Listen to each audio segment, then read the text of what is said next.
There has been an unending attack on everything that I hold near and dear. There isn't any aspect of my life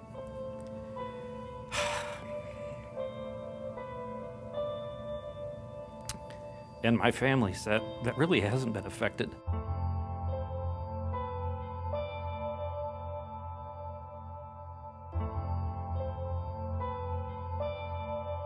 What Scott Walker did was he pitted Wisconsinite against Wisconsinite. He's torn our state apart. There was no warning that this kind of attack would take place.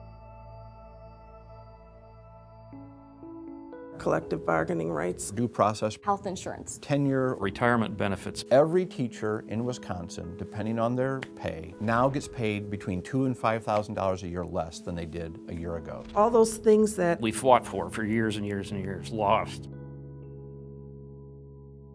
we got the word out, this is what's happening. it was boots on the ground in Madison. Massive protests. I walked arm in arm with people who weren't public employees, who knew what this governor was doing was wrong. And that's one of the things that kept everybody going.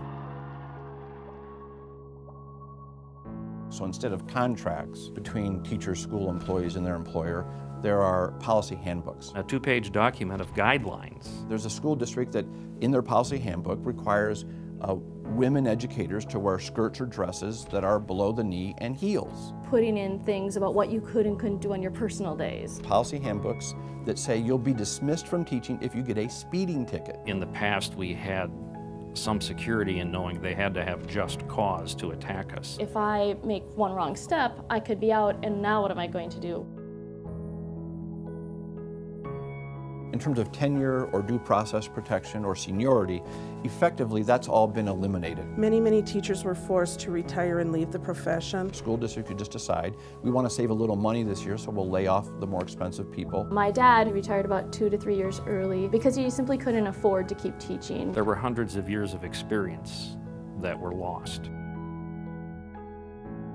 A teacher's work conditions are the students' learning conditions. Districts have 30 to 40 kids in a classroom. That just seems unreasonable. There's not even room in the classrooms for the teachers to walk up and down the aisle. It definitely hurts the kids. Our children are losing. If I could wave a magic wand and go back, I would have moved more quickly on a reform agenda.